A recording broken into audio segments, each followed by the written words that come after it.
જય શ્રી કૃષ્ણ વિદ્યાર્થી મિત્રો, આમનોંદના ચેપ્ટરમાં આપણે અલગ અલગ પ્રકારના વ્યવહારો જેમ કે મૂડી અને ઉપાડને લગતા વ્યવહારો, ખરીદી વેચાણ, ખરીદ પરત, વેચાણ પરતને લગતા વ્યવહારો, ઉપજ ખર્ચના વ્યવહારો, મિલકતને લગતા વ્યવહારો, એમ વારાફરતી રોકડ વટાવ, વેપારી વટાવ, કસરને લગતા વ્યવહારો.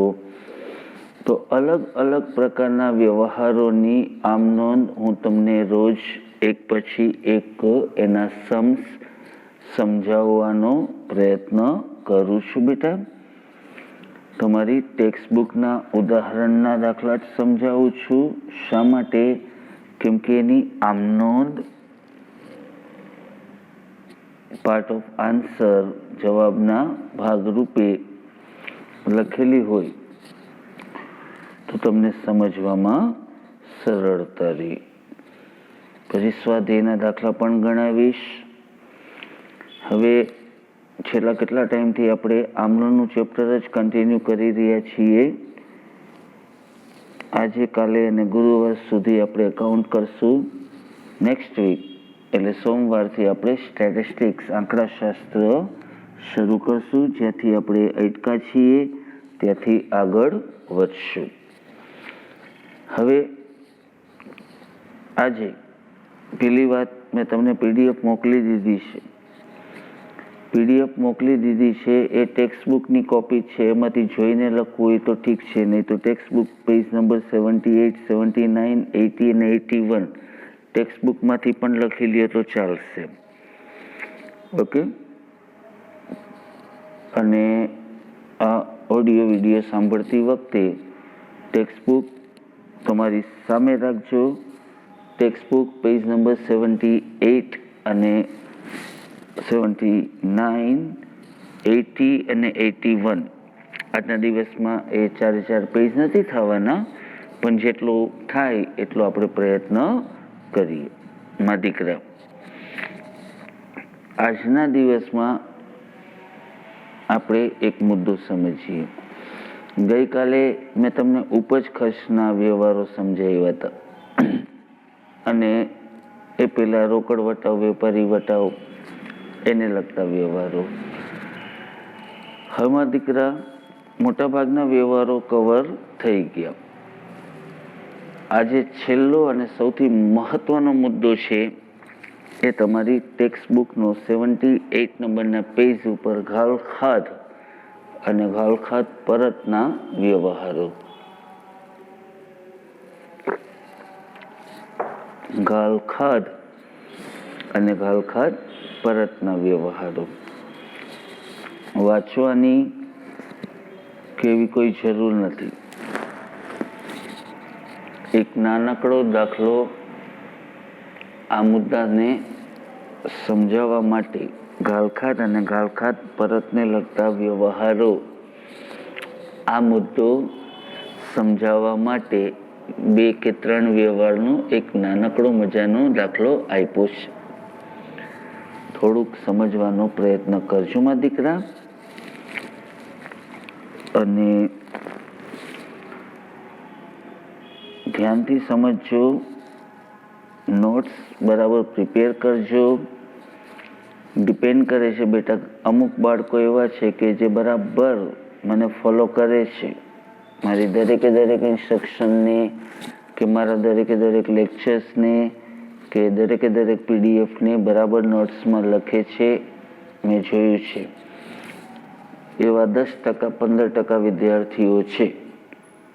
બાકીના મોટા ભાગના વિદ્યાર્થીઓ કદાચ આ વિડીયો જોતા પણ નથી, સાંભળતા પણ નથી. તો પછી બીજું કંઈ કહેવાનો મતલબ નથી. મારા દીકરા, જાન્યુઆરીની 14-15 તારીખથી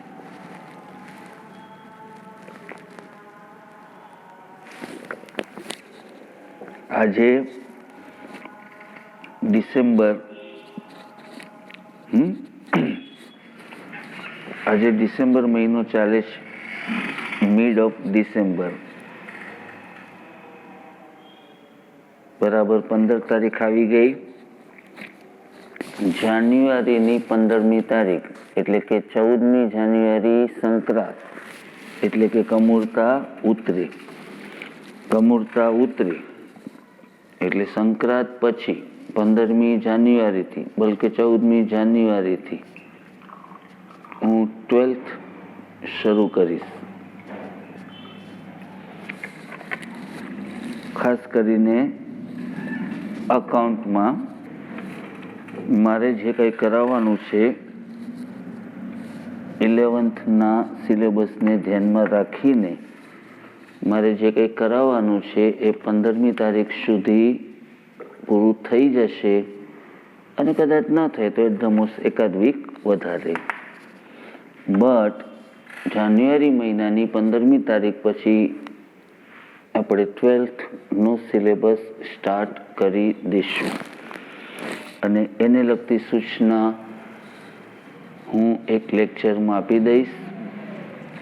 હામાં મિત્રો જુઓ, અત્યાર સુધી તો તમે ઓનલાઈન જેટલું બી શક્ય હતું એટલું ભણ્યા અને સારી રીતે ભણ્યા. અમુક વિદ્યાર્થીઓએ બહુ સારું પરફોર્મન્સ આપ્યું છે તો અમુક વિદ્યાર્થીઓએ બહુ નબળું પણ એ ચાલ્યા રાખે.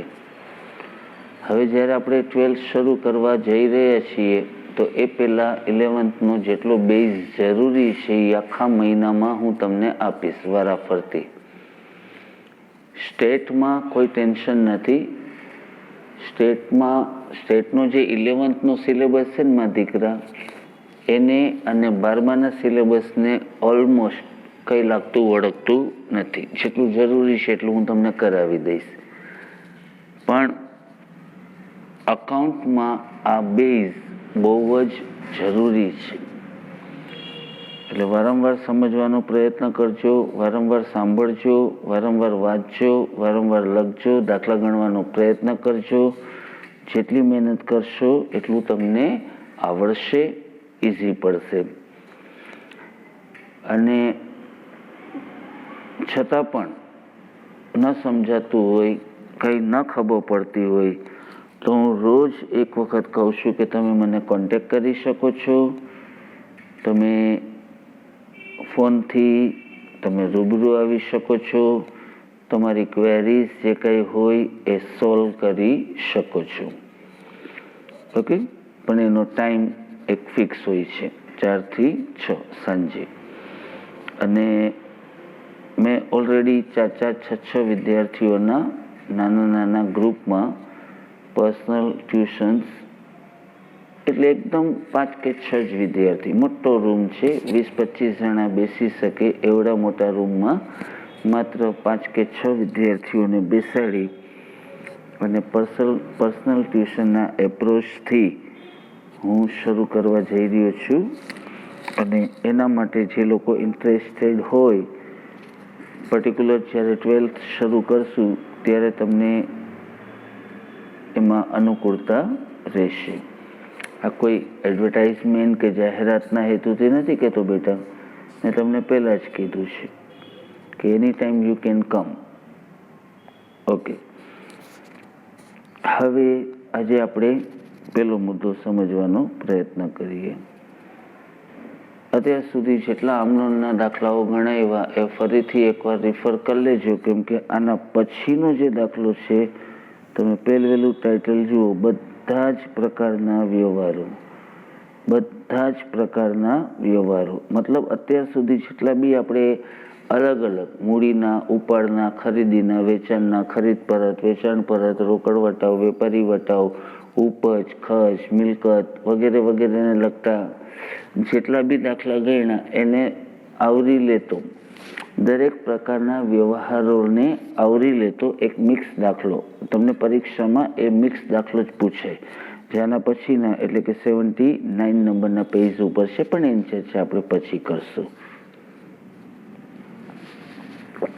આજે આપણે કોન્સન્ટ્રેટ કરીએ ઘાલખાદ. બેટા, ઘાલખાદ એટલે બેડ ડેટ્સ.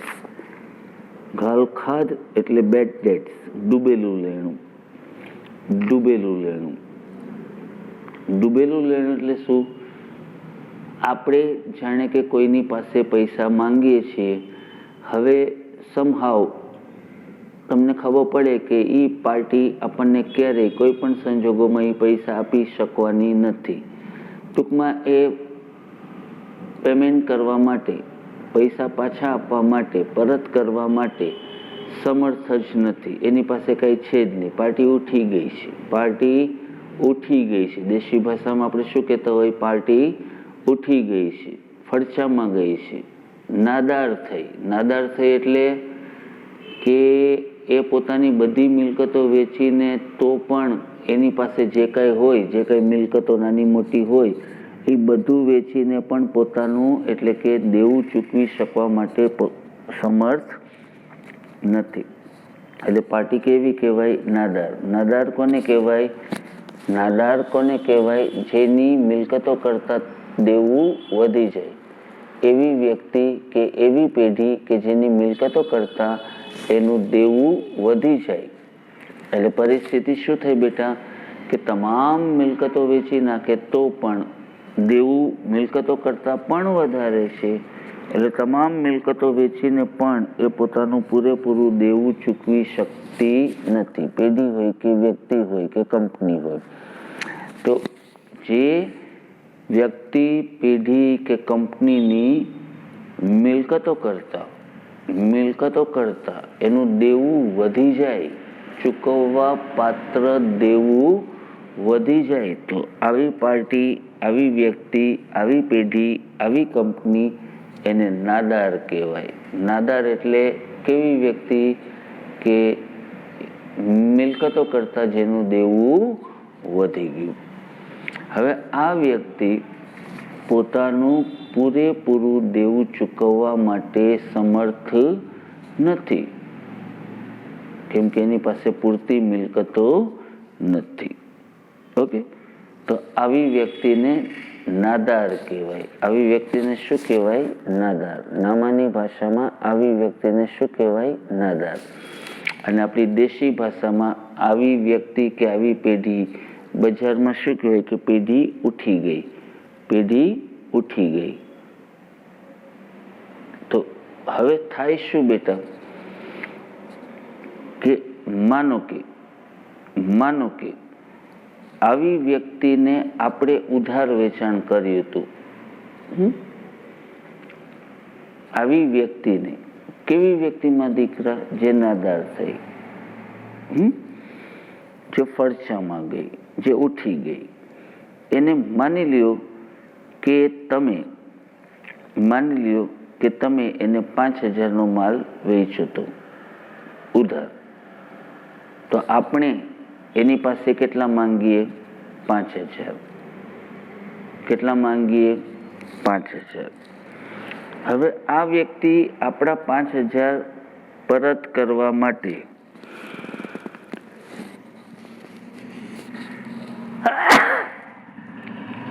સોરી બેટા, આ વ્યક્તિ આપણા 5,000 પરત કરવા માટે સક્ષમ નથી. આપણે એની પાસે કેટલા માંગીએ છીએ? 5,000. હવે બહુ તો બહુ આપણને 3,000 દે છે અને કહે છે કે ભાઈ 3,000 છે, 3,000 રાખો, હવે બાકીના મારાથી દેવાશે નહીં. કેમ કે એ કેવો થઈ ગયો? નાદાર, દેવાળીઓ, ફડચામાં ગયો. એની પાસે કંઈ છે જ નહીં. તો આપણને 3,000 મળે. સપોઝ માંગતા હતા કેટલા? 5,000. ખેંચીને કેટલા મળે એમ છે? 3,000. એનો મતલબ બાકીના 2,000 આપણે હવે જતા કરવા પડે. ખબર જ છે કે હવે આજે કે કાલે કે પરમ દિવસે કે ભવિષ્યમાં મળવાના જ નથી. કેમ કે પાર્ટી ઉઠી ગઈ, પાર્ટી ફરચામાં ગઈ, પાર્ટી નાદાર થઈ. તો 2,000 રૂપિયા જે આપણને આજે નહીં, કાલે નહીં, પરમ દિવસે નહીં, ભવિષ્યમાં મળવાના નથી. મળવાના જ નથી માં દીકરા. તો એ રકમને આપણે ઘાલખાત કહેશું. એને શું કહેશું? ઘાલખાત. એટલે ડૂબેલું લેણું. જેની પાસે આપણે 5,000 માંગતા હતા એમાંથી કદાચ 3,000 મળ્યા, 2,000 હવે પછીથી ક્યારેય મળવાના નથી. તો આપણા માટે એ રકમ શું થઈ? ઘાલખાત, ડૂબેલું લેણું. આપણું લેણું ડૂબી ગયું, આપણા પૈસા ગયા. કેટલા ગયા? 2000, બરાબર. તો એને આપણે શું કહેશું? ઘાલખાત. આ ઘાલખાત આપણા માટે નુકસાન છે. ઘાલખાત આપણા માટે શું છે બેટા? નુકસાન. એટલે ઘાલખાત ખાતે ઉધારી અને જે વ્યક્તિ પાસેથી લેવાના હતા એના ખાતે જમા કરીને એનું ખાતું હવે બંધ કરી દેશું, બરાબર. માનો કે એક ઉદાહરણ ઉપર આપેલું છે. માનો કે અનિલ નાદાર જાહેર થવાથી એની પાસે આપણે 500 રૂપિયા માંગતા હતા. અનિલ પાસે કેટલા માંગતા હતા? 500 રૂપિયા. હવે અનિલ તો નાદાર જાહેર થયો, તો અત્યારે અનિલ પાસે આપણે કેટલા લેવાના હતા? 500. અનિલ શું ડિક્લેર થયો? નાદાર. તો એના 500 રૂપિયા હવે અનિલ પાસેથી મળવાના નથી, કેમ કે એ નાદાર થયો. એ 500 રૂપિયા હવે મળવાના જ નથી. તો આ 500 રૂપિયા આપણે માંડી વાળશું. 500 રૂપિયા આપણે જતા જ કરવા પડે, બીજો કોઈ ઉપાય જ નથી. એટલે 500 રૂપિયા આપણે ઘાલખાત ખાતે ઉધારી અનિલ ખાતે જમા કરશું. 500 રૂપિયા ઘાલખાત ખાતે ઉધારી અનિલ ખાતે જમા કરી અનિલનું ખાતું બંધ કરી દેશું. અને ઘાલખાત એ આપણા માટે નુકસાન. એટલે ઘાલખાત એ નુકસાન, અને નુકસાન તરીકે ઉધાર ઘાલખાત ખાતે ઉધારીને અનિલ ખાતે જમા કરીને અનિલનું ખાતું બંધ કરી દેશું. સમજાણું? હવે માનો કે થોડા આ ઘાલખાત સમજાણું બેટા? આપણે કોઈને ઉધાર માલ વેચીએ, એક જ પેજ સામે રાખવાનું છે. ટેક્સ્ટ બુકમાં એ પેજ 78 નંબરનું છે બેટા, ધ્યાનથી સમજો. તમે કોઈને માલ ઉધાર વેચો. હવે તમે 50 જણાને ઉધાર માલ વેચતા હો તો મોટા ભાગના લોકો તો સ્વાભાવિક છે કે ટાઈમસર પેમેન્ટ કરી દેતા હોય, પણ અમુક લોકો સ્વભાવગત અથવા અમુક લોકો સંજોગોવત કોઈ પેમેન્ટ ન કરી શકે. એ રકમ હવે આપણને ખબર જ છે કે આવવાની જ નથી, આજે નહીં આવે ને ભવિષ્યમાં નહીં આવે. પછી એનું ખાતું ખોટું રાખવું એનો કોઈ મતલબ નથી. ખબર જ છે કે ભાઈ અનિલ નામની વ્યક્તિ જેની પાસે આપણે 500 રૂપિયા માંગતા હતા એ આજે નહીં આવે, કાલે નહીં આવે ને કોઈ દી નહીં આવે. તો એ રકમ આપણે શું કરવી પડે? માંડી વળવી પડે. એ રકમ જે આપણે અનિલ પાસે લેણી હતી, અનિલને આપણે ઉધાર માલ વેચ્યો તો એ પૈકી 500 રૂપિયા આપણને મળવાના જ નથી જ મળવાના, નક્કી છે. તો એ રકમ આપણે ઘાલખાત ખાતે ઉધારી નુકસાન તરીકે ઘાલખાત ખાતે ઉધારી અનિલ ખાતે જમા કરીને અનિલનું ખાતું બંધ કરી દઈશું. ક્લિયર? આને કહેવાય ઘાલખાત. તો ટૂંકમાં ઘાલખાત એટલે ઉધાર વેચાણ.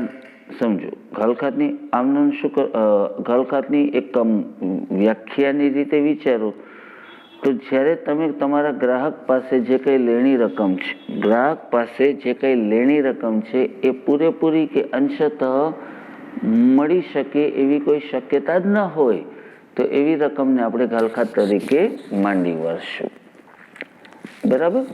બરાબર વાંચો. ઉપરથી પેરેગ્રાફ મારી સાથે બોલતા પેરેગ્રાફ સામે રાખજો. તો ધંધામાં માલનું વેચાણ વધારવા ગ્રાહકોને ઉધાર વેચાણ કરવામાં આવે છે. જ્યારે કોઈ ગ્રાહક નાદાર કે દેવાળીઓ જાહેર થાય ત્યારે ગ્રાહક પાસેથી લેણી નીકળતી રકમ પૂરેપૂરી કે અંશતઃ વસૂલ થઈ શકતી નથી. અમુક ગ્રાહક નાદાર જાહેર થયો. કોને કહેવાય નાદાર? જેની મિલકતો કરતાં દેવું વધી જાય. તો એની પાસેથી જે કંઈ આપણે માંગતા હતા એ પૂરેપૂરા અથવા તો થોડાક મળી શકે એમ નથી. આ જે રકમ મળી શકે એમ નથી પૂરેપૂરી અથવા અંશતઃ, એ રકમને આપણે ઘાલખાત અથવા ડૂબેલું લેણું કહેશું. ઓકે. ઘાલખાત એ શું છે? ધંધા માટે નુકસાન. અને નુકસાન છે એટલે નામાના નિયમ પ્રમાણે ઉપજ ખર્ચના નિયમ પ્રમાણે નુકસાન ખાતે ઉધાર એટલે કે ઘાલખાત ખાતે ઉધાર અને જે તે વ્યક્તિના ખાતે જમા કરી અને એનું ખાતું બંધ કરી દઈશું. ક્લિયર? હવે નંબર 2 ઘાલખાત પરત. નંબર 2 ઘાલખાત પરત. તો અહીંયા શું થયું બેટા કે દાખલા તરીકે આ જ ઉદાહરણમાં આપણે આગળ વધીએ કે અનિલ પાસે આપણે 500 રૂપિયા માંગતા હતા. એ હવે કોઈ કારણસર આપણને પેમેન્ટ કરવા માટે સક્ષમ નથી. અનિલ અત્યારે આજની તારીખે માનો કે અનિલ નાદાર જાહેર થયો, એની મિલકતો કરતાં દેવું વધી ગયું. આપણે જે એની પાસે 500 રૂપિયા માંગતા હતા એ હવે દઈ શકે એ હાલતમાં જ નથી. ગમે તે રીતે એ આપણને દઈ શકવા માટે સક્ષમ જ નથી, સમર્થ જ નથી, એ આપી શકવા માટે કેપેબલ જ નથી.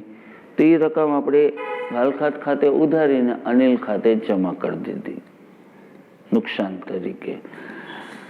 હવે થોડાક ટાઈમ પછી એમ વિચારો, બરાબર વિચારજો, થોડા ટાઈમ પછી અનિલનો બિઝનેસ ધીમે ધીમે પાછો શરૂ થયો. એનું કામકાજ વળી પાછું શરૂ થયું. એની પાસે આવક શરૂ થઈ અને ઈમાનદાર માણસ છે. તો ભૂતકાળમાં એને આપણને કહી દીધું હતું કે ભાઈ 500 રૂપિયા દેવાય એમ નથી, આપણે માંડી વળ્યા હતા. બટ કોઈ કારણસર હવે અનિલ પાસે પૈસા આવી ગયા અને એ 500 રૂપિયા આપણને આપે તો કે સાહેબ આ ભૂતકાળમાં તો મારી પાસે નહોતા ત્યારે મેં ના પાડી દીધી હતી, પણ હવે મારી પાસે છે તો આ તમારા 500 રૂપિયા. એટલે ભૂતકાળમાં આપણે શું કર્યું હતું, એ રકમ નુકસાન તરીકે ઘાલખાત ખાતે ઉધારી અને અનિલ ખાતે જમા કરી દીધી, એનું ખાતું બંધ કરી દીધું હતું.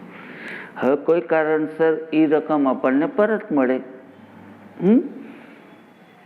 અનિલે અમુક સમય પછી જે ભૂતકાળમાં અગાઉ આપણે જે રકમ ઘાલખાત તરીકે માંડી વાળી હતી એ રકમ આપણને પાછી મળે તો ધંધામાં રોકડ આવે ને. અનિલ આપણને 500 રૂપિયા આપે છે તો રોકડ આવે ને, એટલે રોકડ ખાતે ઉધાર. અને ભૂતકાળમાં જે રકમ ઘાલખાત ખાતે ઉધાર કરી હતી એ આપણા માટે હવે આવક થઈ ગઈ, કેમ કે ભૂતકાળમાં એને ખર્ચ કે નુકસાન તરીકે ઉધારી હતી. આપણે ધાર્યું નહોતું કે પાછા આવશે, પણ કોઈ કારણસર પાછા આવ્યા તો રોકડ ખાતે ઉધાર તે ઘાલખાત પરત ખાતે જમા. રોકડ ખાતે ઉધાર તે ઘાલખાત પરત ખાતે જમા. યાદ રાખજો.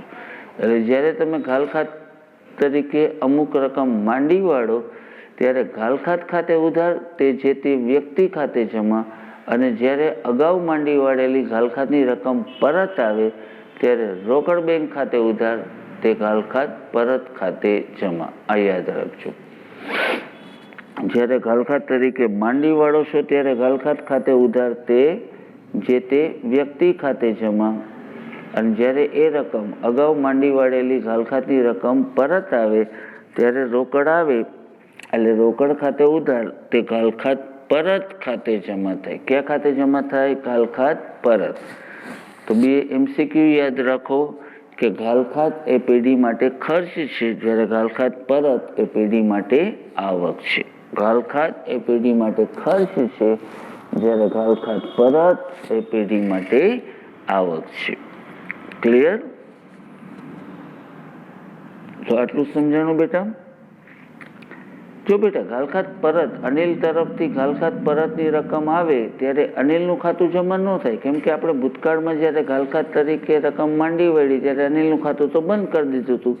હવે શું થાય છે? રોકડા આવે છે, પરત આવે છે ત્યારે શું થાય છે? રોકડા આવે છે એટલે રોકડ ખાતે ઉધાર અને ઘાલખાત પરત એ ધંધાની પેઢીની આવક છે, એટલે આવક તરીકે જમા. ક્લિયર? એકદમ છેલ્લે ફાઇનલી જ્યારે ઘાલખાત માંડી વાળો ત્યારે ઘાલખાત ખર્ચ છે, નુકસાન છે, ઘાલખાત ખાતે ઉધાર તે છે તે વ્યક્તિના ખાતે જમા.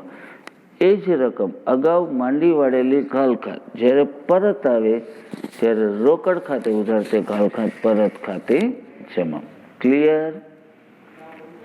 એક જ પેજ સામે છે અને આના ઉપર તમારે અડધી કલાક પોણી કલાક દેવાની છે.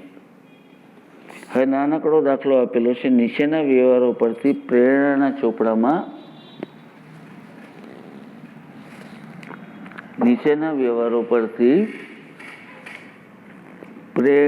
ચોપડામાં આમનોંધ લખો. એટલે તમારે 3 જ આમનોંધ લખવાની છે. આ તમને સરસ મજાનું આપેલું જ છે. ફાઇન, આટલું જ કરવાનું છે આજે.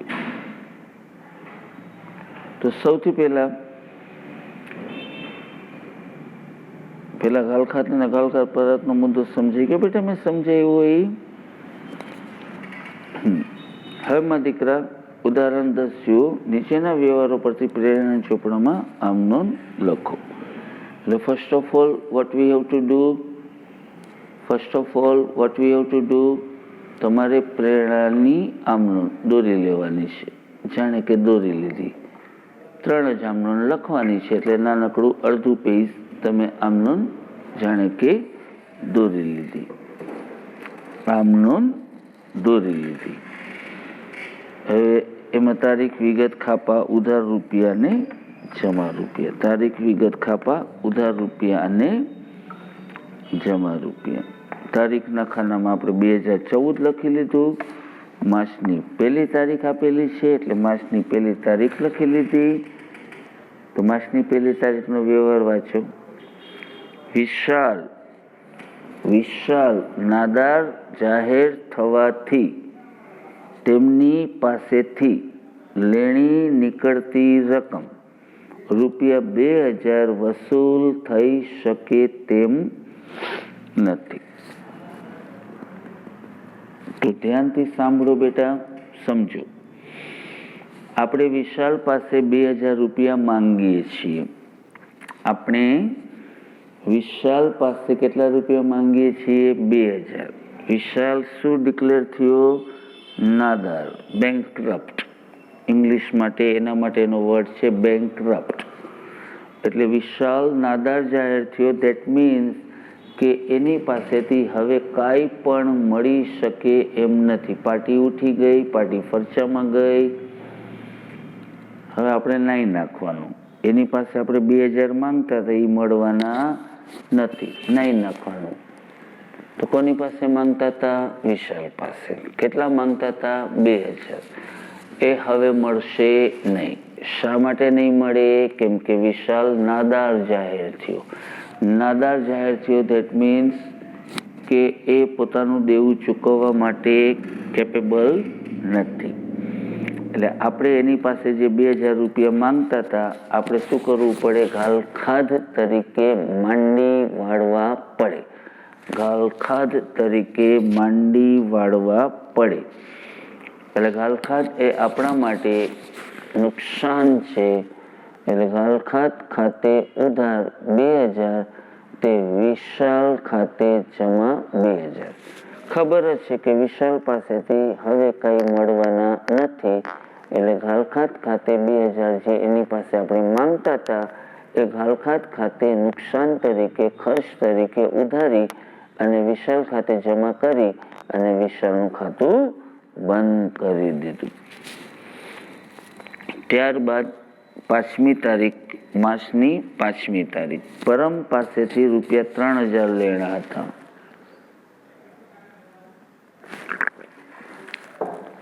પરમ પાસે કુલ કેટલા લેણા હતા? 3000. પણ એ નાદાર થઈ. બરાબર. હવે એની પાસેથી ફક્ત ₹1800 વસૂલ થયા. એટલે વસૂલ કેટલા થયા બેટા? ધ્યાન રાખજો. વસૂલ કેટલા થયા? માંગતા હતા કેટલા બેટા? 3000. માંગતા હતા કેટલા? એમાંથી 1800 જ વસૂલ થયા. ધેટ મીન્સ 3000 માંથી 1800 કેલ્ક્યુલેટર પર બાદ કરો. 3000 માંથી 1800 બાદ કરો એટલે કે ₹1200 મળવાના નથી. પરમ નામની વ્યક્તિ પાસે આપણે કેટલા માંગતા હતા? 3000. ઈ નાદાર. નાદારનો મતલબ શું? એ પોતાનું પેમેન્ટ કરવા માટે કેપેબલ નથી રહી, એ પૂરેપૂરું પેમેન્ટ કરી શકવા માટે કેપેબલ નથી, સક્ષમ નથી, સમર્થ નથી. હવે અહીંયા શું આપ્યું છે બેટા કે આપણે પરમ પાસે કુલ કેટલા લેવાના હતા? 3000. એમાંથી માત્ર ને માત્ર 1800 મળશે. કેટલા મળશે? 1800. ધેટ મીન્સ 3000 માંથી 1800 બાદ કરો, બાકીના 1200 આપણે માંડી વાળવા પડે. અને એ 1200 રૂપિયા તમે જે માંડી વાળો છો, જતા કરો છો, એને કહેવાય ઘાલખાત. ક્લિયર? એટલે રોકડ આવશે. કેટલી રોકડ આવશે? 1800. 1800 વસૂલ થયા ને, એટલે રોકડ કેટલી આવશે? 1800. એટલે રોકડ ખાતે ઉધાર 1800. બાકીના 1200 આપણે નાહી નાખવાનું, માંડી વાળવાના. એટલે એ બાકીના 1200 જે જતા કરવા પડશે એ ઘાલખાત ખાતે ઉધાર. રોકડ કેટલી આવશે? 1800. એટલે રોકડ ખાતે ઉધાર 1800. બાકીના 1200 જતા કરવા પડશે, તો એ ઘાલખાત ખાતે ઉધાર અને પરમનું ખાતું આપણે બંધ કરી દેશું, તે પરમ ખાતે જમા 3000. ક્લિયર? એટલે પરમ પછી બાબત જેમાં તો વ્યવહાર જ લખવાનો હોય. મૈડા કેટલા? 1200 ના 1800. મૈડા કેટલા? 1800. એટલે રોકડ બેંક ખાતે ઉધાર 1800. જતા કેટલા કરવા પડ્યા? 1200. એટલે ઘાલખાત ખાતે ઉધાર 1200 અને કુલ 3000 પરમનું ખાતું આપણે બંધ કરી દઈશું, પરમ ખાતે જમા. બાબત જેમાં વ્યવહાર. અને 10મા નંબરમાં 10મી તારીખમાં છેલ્લે નીચે ભૂતકાળમાં રોહનના માંડી વાળેલ ઘાલખાતના 1500 પરત મળ્યા. મેં હમણાં ઉપર જ સમજાયું. ભૂતકાળમાં રોહનના આપણે ઘાલખાતના કેટલા માંડી વાળ્યા હતા? 1500. એ પરત મળ્યા. પરત મળ્યા એટલે શું મળ્યું? રોકડ મળી ને. પરત મળ્યા એટલે શું મળ્યું? રોકડ મળી. એટલે રોકડ ખાતે ઉધાર અને ઘાલખાત પરત આવી એટલે ઘાલખાત પરત ખાતે જમા.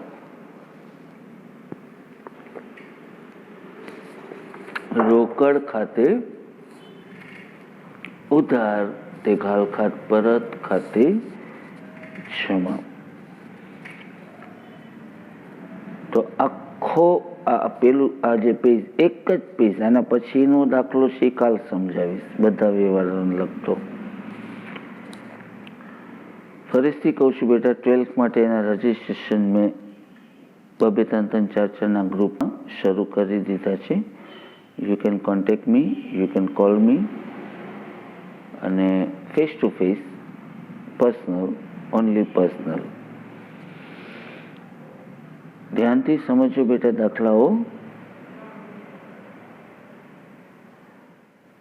તમારી સામે આખી સ્ક્રીન છે, એને ફરીથી આમનેમ સામે રાખી અને આખો ઓડિયો ધ્યાનથી સાંભળવાનો પ્રયત્ન કરજો મારા દીકરા, તો 100% આવડી જશે.